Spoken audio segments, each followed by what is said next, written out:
Welcome to the second half of Chapter 5. We pick up on page 70, at the top of the page, right after the situation with Esperanza and her doll on the train. Mama looked at Esperanza.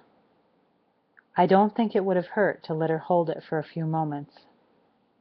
Mama, she is poor and dirty, said Esperanza. But Mama interrupted. When you scorn these people, you scorn Miguel, Hortensia, and Alfonso, and you embarrass me and yourself. As difficult as it is to accept, our lives are different now. The child kept crying. Her face was so dirty that her tears washed clean streaks down her cheeks. Esperanza suddenly felt ashamed, and the color rose in her face, but still she pushed the valise further under the seat with her feet and turned her body away from Mama. Esperanza tried not to look back at the little girl, but she couldn't help it. She wished she could tell the little girl's mother that she had always given her old toys to the orphanage, but that this doll was special. Besides, the child would have soiled it with her hands. Mama reached in her bag and pulled out a ball of blanket yarn. Esperanza, hold out your hands for me. She raised her eyebrows and nodded toward the girl. Esperanza knew exactly what Mama intended to do. They had done it many times before.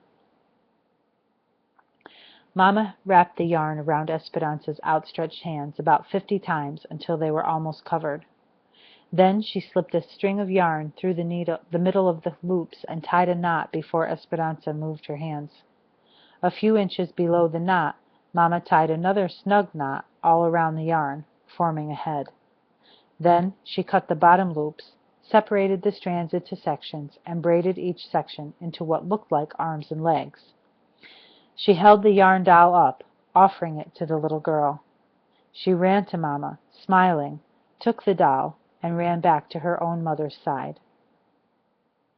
The mother whispered into the girl's ear. Shyly, she said, Gracias. Thank you. De nada. You're welcome, said Mama. The woman and the children got off the train at the next stop. Esperanza watched the little girl stop in front of their window, wave to Mama, and smile again. Before she walked away, she made the yarn doll wave goodbye, too. Esperanza was glad the girl got off the train and took the silly yarn doll with her. Otherwise, she would have been reminded of her own selfishness and Mama's disapproval for miles to come. Cliqueta, cliqueta, cliqueta. The song of the locomotive was monotonous as they traveled north, and the hours seemed like Mama's never-ending ball of thread unwinding in front of them. Each morning the sun peeked over one spur of the Sierra Madre, sometimes shining through pine trees. In the evening it set on the left, sinking behind another peak and leaving pink clouds and purple mountains against the darkening sky. When people got on and off, Esperanza and the others changed their seats. When the car filled up, they sometimes stood. When the car was less crowded, they put their valises under their heads and tried to sleep on the benches. At every stop, Miguel and Alfonso hurried off the train with a package. From the window, Esperanza watched them go to a water trough, unwrap an oilcloth, and dampen the bundle inside. Then they would wrap it in the oilcloth again, board the train, and carefully put it back into Alfonso's bag. What is in there? Esperanza finally asked Alfonso as the train pulled away from yet another station. You will see when we get there, he smiled, and a knowing look passed between him and Miguel. Esperanza was annoyed with Alfonso for taking the package on and off the train without telling her what was inside. She was tired of Hortensia's humming and weary of watching Mama crochet, as if nothing unusual were happening to them. But most of all, she was bored with Miguel's constant talk about trains. He chatted with the conductors. He got off at every stop and watched the engineers. He studied the train schedule and wanted to report it all to Esperanza. He seemed as happy as Esperanza was irritable. "When I get to California, I'm going to work for the railroad," said Miguel, looking anxiously toward the horizon.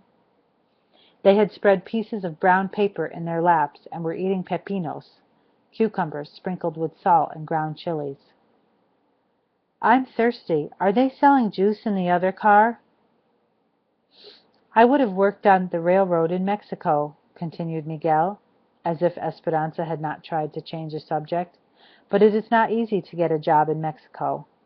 You need una palanca, a lever, to get a job at the railroads. I had no connections, but your father did. Since I was a small boy, he gave me his word that he would help me, and he would have kept his promise. He always kept his promises to me." At the mention of Papa, Esperanza felt that sinking feeling again. She looked at Miguel. He quickly turned his head away from her and looked hard out the window, but she saw that his eyes were damp. She had never thought about how much her papa must have meant to Miguel. It dawned on her that even though Miguel was a servant, Papa may have thought of him as the son he never had. But Papa's influence was gone. What would happen to Miguel's dreams now? "And in the United States?" she asked quietly. "I hear that in the United States you do not need una palanca, that even the poorest man can become rich if he works hard enough." They had been on the train for 4 days and nights when a woman got on with a wire cage containing 6 red hens. The chickens squawked and cackled, and when they flapped their wings, tiny russet feathers floated around the car. The woman sat opposite Mama and Hortensia, and within minutes she had told them that her name was Carmen, that her husband had died and left her with 8 children, and that she had been at her brother's house helping his family with a new baby. "Would you like dulces, sweets?" she asked Esperanza, holding open a bag. Esperanza looked at Mama, who smiled and nodded her approval. Esperanza hesitantly reached inside and took out a square of coconut candy. Mama had never permitted her to take candy from someone she didn't know before, especially from a poor person. "Señora, why do you travel with the hens?" asked Mama. "I sell eggs to feed my family. My brother raises hens, and he gave these to me." "And you can support your large family that way?" asked Hortensia. Carmen smiled. "I am poor, but I am rich. I have my children, I have a garden with roses, and I have my faith and the memories of those who have gone before me. What more is there?" Hortensia and Mama smiled, nodding their heads. And after a few thoughtful moments, Mama was blotting away stray tears. The 3 women continued talking as the train passed fields of corn, orange orchards, and cows grazing on rolling hills. They talked as the train traveled through small towns where peasant children ran after the caboose just for the sake of running. Soon Mama was confiding in Carmen, telling her all that had happened with Papa and Tio Luis. Carmen listened and made clucking noises like one of her hens, as if she understood Mama's and Esperanza's problems. Esperanza looked from Mama to Carmen to Hortensia. She was amazed at how easily Carmen had plopped herself down and had plunged into intimate conversation. It didn't seem correct somehow. Mama had always been so proper and concerned about what was said and not said. In Aguas Calientes, she would have thought it was inappropriate to tell an egg woman their problems, yet now she didn't hesitate. "Mama," whispered Esperanza, taking on a tone she had heard Mama use many times, "do you think it is wise to tell a peasant our personal business?" Mama tried not to smile. She whispered back, "It is all right, Esperanza, because now we are peasants too." Esperanza ignored Mama's comment. What was wrong with her? Had all of Mama's rules changed since they had boarded the train? When they pulled into Carmen's town, Mamma gave her 3 of the beautiful lace carpetas she had made. "For your house," she said. Carmen gave Mamma 2 chickens in an old shopping bag that she tied with string. "For your future," she said. Then Mamma, Hortensia, and Carmen hugged as if they had been friends forever. "Buena suerte," good luck, they said to one another. Alfonso and Miguel helped Carmen with her packages and the cage of chickens. When Miguel got back on the train, he sat next to Esperanza, near the window. They watched Carmen greet her waiting children, several of the little ones scrambling into her arms.